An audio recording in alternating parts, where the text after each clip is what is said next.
Okay, so I'm out here with my solar power system on the deck. This is Keith from Divorce the Horse, just doing an energy update to show you what kind of power can be made by the sun. And this is what we're going to be charging my battery bank and my RV with, which is going to power not only my lights, sometimes the air conditioning, my refrigerator, but also all those wonderful little electronics I like to play with. You know, my virtual reality headset, my smartphones, my tablet, my laptop, watching television, getting internet, all those great things are going to be powered by these two bad boys behind me. That's two 250 watt panels. And on the back of my RV will be this thing over here. That's the monster in my setup. That is a 320 watt panel. And we're bringing in the power today. So let's go look at the numbers on the devices in my command center and see what she can do. Okay guys, so this is my command center, so to speak. This is where all the power happens, where it gets made. Basically I have the lines coming in from my solar panels to my grid tie inverters and my shutoff box. And essentially what's happening is these grid tie inverters are converting the energy from AC current to DC current and then plugging right into my wall socket. Right back there, you can see it right there.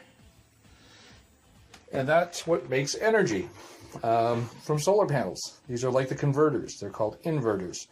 Now, later on when this system goes on my RV, and I'm living in my tiny RV out on the road, these two panels will be pretty much useless because what I'm going to do is convert right off of that battery power there. And I'm going to need what's called a charge controller, which will keep the batteries, the battery bank that I have built in under my RV, my power supply for the house or the RV, from being overcharged once they're full and frying the batteries. Very, very important. But anyway, basically on the small system here on the top, this 300 watt inverter, I've got a 320 watt panel. Now I can run a 320 watt panel on a 300 watt inverter because there's about a 20% drop off in efficiency from the conversion in the energy. So that puts me right at 300 and it's good. As you can see there, that little green light is energy being pumped into the system. See how it's flying along like that? That means I'm making good power. Now let's slip down here to the bigger one and see what kind of numbers we're getting off of my two 250 watt panels. I get close here. Right now my 250 watt panels are producing 172 watts of energy, 190 watts of energy, and 126 volts. That's all going into my system, feeding the house. Later it'll be feeding my RV and my batteries, because even though I'm going low-tech with living, I am a high-tech guy and I need gadgets and electronics and laptops and virtual reality and all that other stuff to keep me entertained while I'm in my primitive living system. So guys, that was a look at my system and what it can do for my house. I'm really excited to see what I can do when I switch over to charging for amps versus volts and charging my battery system inside my RV. It's going to be a really neat experiment, and I think I'm going to be pleasantly surprised. I mean, I have 3 large panels, and really I should have probably about, I'll start out with probably 4 batteries, but I should really build a battery bank of 6 to 8, you know, marine full-size car battery kind of things to power my place efficiently enough. I always want to have power. There'll be those days where there's no sun, or those weeks where there's no sun, you know, it just rains all week.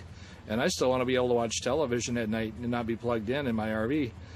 That's the goal, guys, and you stay tuned and keep watching my channel here.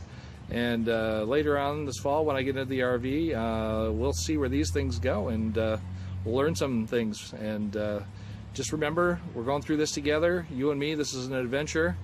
I'm here because I need you and your support, and you're here because you need advice and my support. And us guys, we got to hang out together and support each other through these hard times. And this is a lifestyle change. It's a choice. But I think financially in the future, and also, you know, emotionally wise and mental health wise, this will be a good thing for you too, because you'll be able to assert your independence. And that's very important for guys. You know, if you're not in a relationship, you want to be independent. Don't want to be living in mom and dad's basement. Don't want to be, you know, roommating with other people. You know, we want to be independent and have our privacy, and that's what RV living is all about here. So once again, this is Keith from Divorce the Horse saying thanks for watching. Subscribe, like, and share with your friends. And don't forget to check out our website with many more helpful articles and different things available for you in the link below. Thanks, guys. Have a great one.